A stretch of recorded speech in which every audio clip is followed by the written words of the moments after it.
It is 1774, and for American colonists, the time of compromise is over. Shots have been fired. The American Revolution has just begun. The brewing discontent in the colonies had erupted in the Boston Massacre, and after the escapades of the Boston Tea Party, there was no going back for the colonies.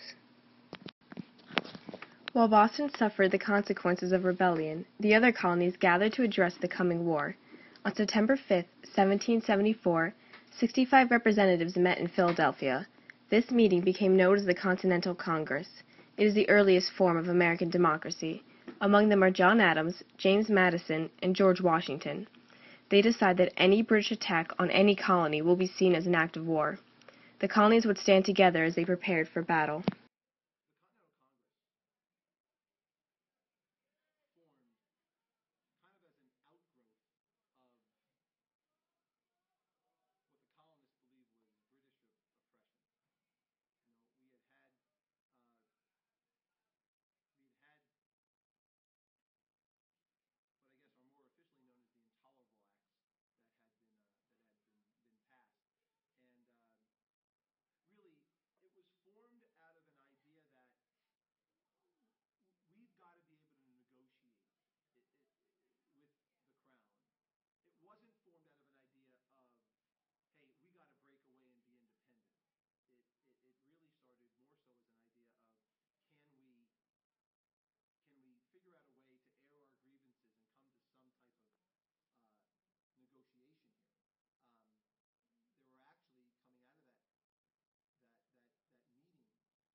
Across the colonies, citizens began arming themselves.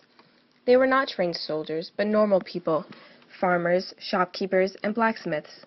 Men, who had never received military training, were now charged with defending their cities from attack. They would become known as the Minutemen, the Revolution's earliest militia.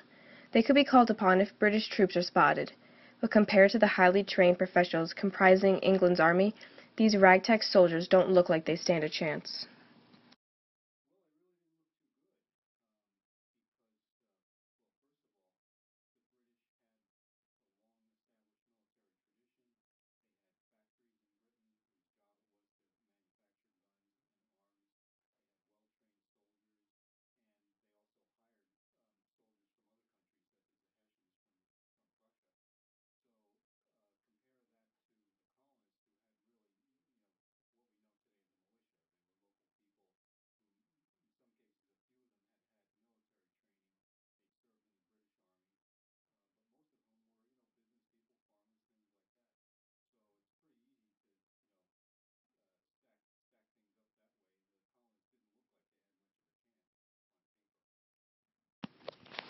But war with the Redcoats is what they faced. In spring of 1775, the first battles were fought at Lexington and Concord, located in a province of Massachusetts Bay. On April 19th, 900 Redcoats marched to Lexington. Under the orders of Francis Smith, they were instructed to seize weapons and arrest rebel leaders. Among the targeted leaders, John Hancock and Samuel Adams were a priority. But the British did not anticipate rebel scouts. Accompanied by William Dawes, Paul Revere sets out to alert the city's militia leaders, rousing them to battle. Dawes covers the southern land route across the Boston Neck over the bridge to Lexington. Revere takes a rowboat across the Charles River. He then safely lands in Charleston and joins Dawes. There, the two alert almost every house. By 5 a.m., 60 militiamen are up and preparing for war. These barely trained farmers would soon face hundreds of experienced British soldiers. At first, battle seems to be at a standstill. Though the rebels are clearly outmatched, neither side makes a move. But suddenly, a shot rings out. No one knows who fired that first fateful shot, but it commenced a swift battle. In the ensuing clash, the difference between the sides becomes apparent. The Redcoats fire in orderly lines and at a much faster rate than the Minutemen. The British then charge with bayonets. The rest of the Minutemen scattered into the woods. Afterwards, representatives meet again in Philadelphia for a second Continental Congress. By this time, the war has been raging for more than a year.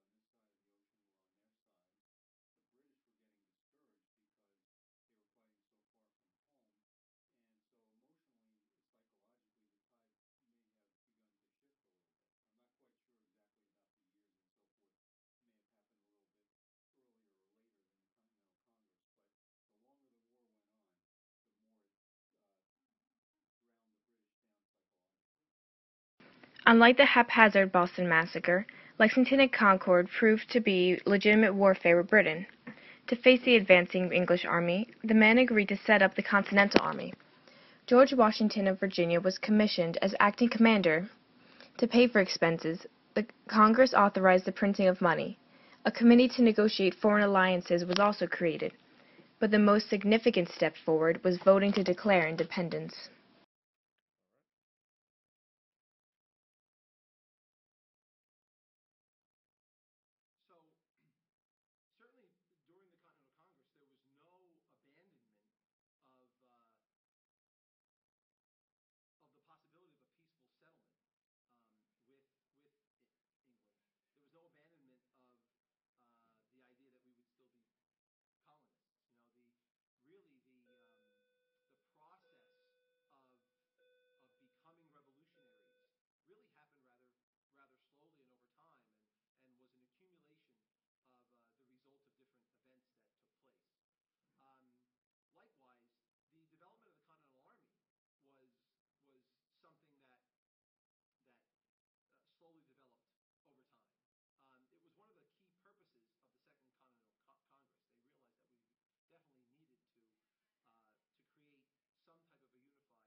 To begin drafting the Declaration, Congress set up a committee of 5.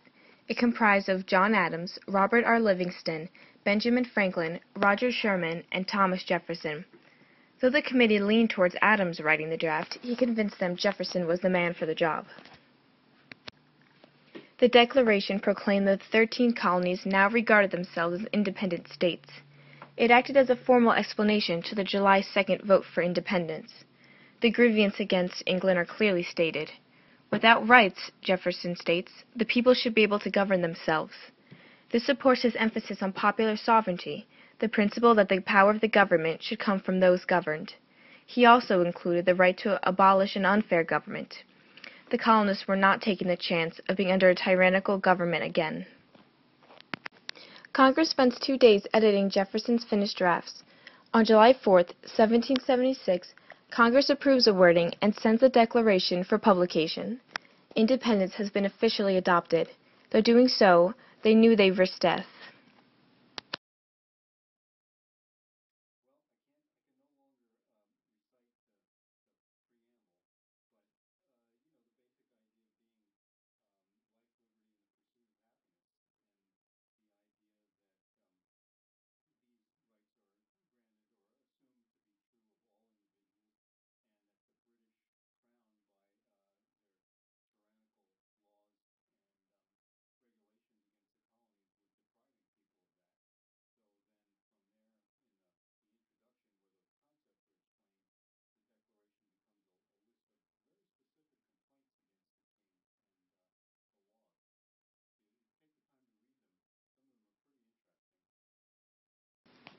Bunker Hill is the next major battle.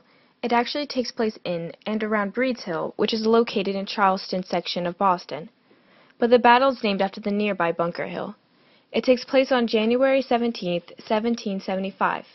The area surrounding contains many strategic hills, which both Patriots and Redcoats vied for. The rebels could use these hills to bombard Boston with artillery fire, which was then occupied by the British. Under General Gage, the British planned to send reinforcements to the hills, but after receiving words of these plans, General Prescott takes 1,200 men to fortify Breed's Hill. When the British finally arrive at 3 p.m., they are met with a 6-foot-high dirt wall. They first attempt to attack the rebels' left flank. They charge up the hill, 4 men deep and hundreds across. They expect to easily overtake the Patriots, but despite their greater numbers, the colonists have the advantage of height and fortification.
It seems the colonists will claim this as a victory, until their ammunition runs out. Realizing this, the Redcoats storm back up the hill. After firing rounds, the attack is reduced to close combat, and unlike most rebel weapons, British guns are equipped with bayonets. This time, the Patriots are forced to retreat.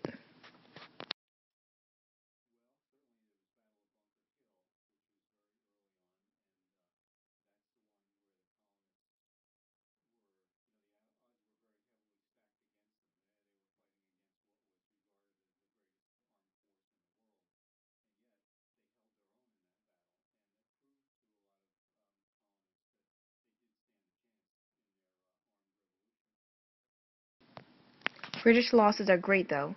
Securing the hill does not compensate for the many lives lost, many which are officers, and now it is clear to the colonies the British are not invincible. The next significant battle takes place at Trenton, New Jersey.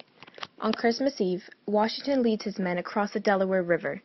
The plan is to overtake the Hessian stronghold in Trenton. The Hessians are German soldiers hired by the English. Washington and his men face blistering wind and freezing temperatures as they cross the river.